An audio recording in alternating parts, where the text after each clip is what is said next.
Thank you for your interest in my ePoster, introducing a patient with diabetes experiencing the social determinants of health to students through cinematic virtual reality.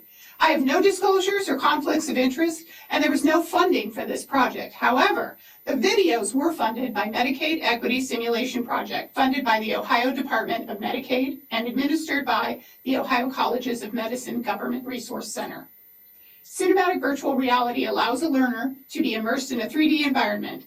Our videos were filmed in 360 degrees so that the learner can observe everything happening in the space.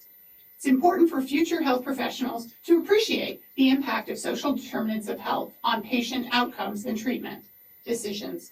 Many students have limited experience with the social determinants of health and may not fully appreciate the challenges that some of their patients must overcome to be healthy. I'm influenced by Compassionomics by Stephen Treziak and Anthony Mazzarelli. Outcomes are better for patients who receive compassionate care, and burnout is lower for healthcare professionals who practice compassion.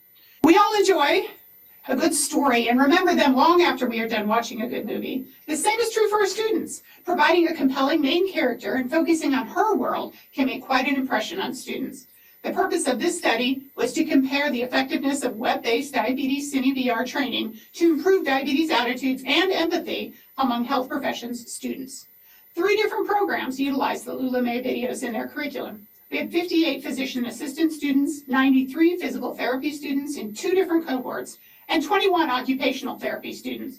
A total of 172 students completed the baseline measures using the Diabetes Attitude Scale and the Jefferson Empathy Scale, and then viewed a series of 12 virtual simulations, modules. Students' pre and post measures were matched using a unique identifier.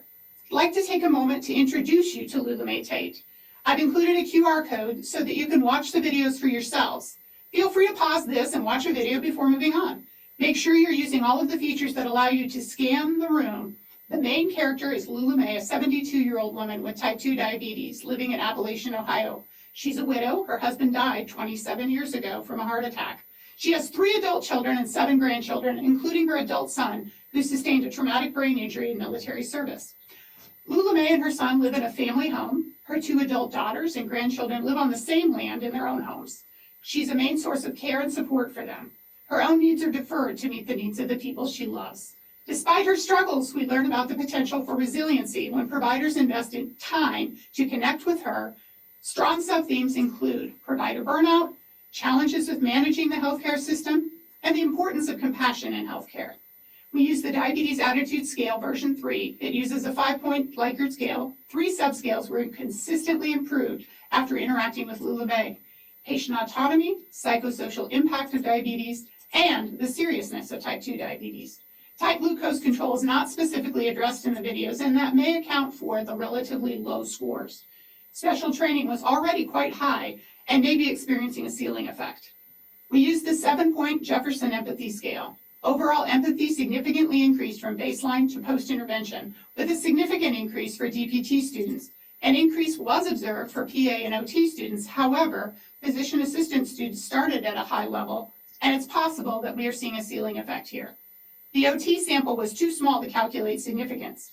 When analyzing class discussion, we found strong emotional connection to their experience with LulaMay, which explains the changes in empathy. One student remarked that she was crying within 5 minutes of watching the first module. Application to health professions education is evident in many ways. This curriculum was an innovative solution for our first group of DPT students who needed some patient exposure at a time when COVID did not allow for shadowing in clinics. It was so well received by students and the instructor that Dr. Wells has continued to use these modules. They do several important things for the education of our health profession students. Number 1, meet curricular needs for diversity, equity, and inclusion with social determinants of health in multiple healthcare disciplines. Number 2, provide a means to collaborate with interprofessional teams. Number 3, as stated previously, students had an emotional response to these modules and experienced empathic responses to her. Number 4, the modules are a perfect springboard for discussing the providers in the modules and how their personal biases may be impacting care. We are in the process of creating a new learning module which focuses on an intergenerational Latinx family with a boy with asthma and ADHD and his abuela Rosa with metabolic syndrome. More to come. Thank you for joining me for this presentation. Please reach out if you're interested in more information about these modules or the ones that we are creating.